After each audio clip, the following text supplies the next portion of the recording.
সুপ্রভাত বন্ধুরা, যে যেখানে থাকো ভালো থাকো সুস্থ থাকো। তোমরা বাবু দিদি একই কথা রোজ দিন বলে, কিন্তু একইভাবেই তো জীবনটা শুরু করতে হয় রোজ দিন। একটু তো অন্যতা হয় না আমাদের জীবনে, ওই কারণে একইভাবে শুরু করি প্রত্যেক দিনের ব্লগটা। সঙ্গে থাকো। দেখো আজকে কি কি রান্না করেছি। ভাত, ঘন ঘন করে টমেটো দিয়ে ডাল করেছি। এই দেখো বাঁধাকপির বড়া, আর হলো ডিমের কারি। আমাদের ডিমটা বেশি খাওয়া হয়, কারণ রোজ দিন তো বাজারে যেতে পারি না। বাড়ির উপরে যদি কেউ আসে তবে না আসলে ডিমটাই অগত্যা রান্না করতে হয়। মেয়ে ডিমটাই বেশি পছন্দ করে। বন্ধুরা, পিঠে যে যে খাবে চলে আসো। আমি আজকে চলে এসেছি অফিস থেকে ফাইনালি আমার ননদের বাড়িতে। এই যে আমার ননদ পিঠে বানাচ্ছে।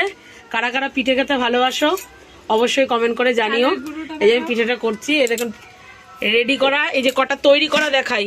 এই যে কে কে খাবে চলে এসো। আমি চলে এসেছি খেতে, তোমরাও চলে আসো। সবাই মিলে এক জায়গায় খাওয়া হবে। আর আমি কিছু বাগান দেখাই। এই দেখো দেখো দেখো, দেখেছো কুমড়ো গাছ, এরপরে কুমড়ো হবে, কুমড়ো গাছ। এই দেখো ঢ্যাঁড়স গাছটা বন্ধুরা, দেখো ঢ্যাঁড়স ফলেছে।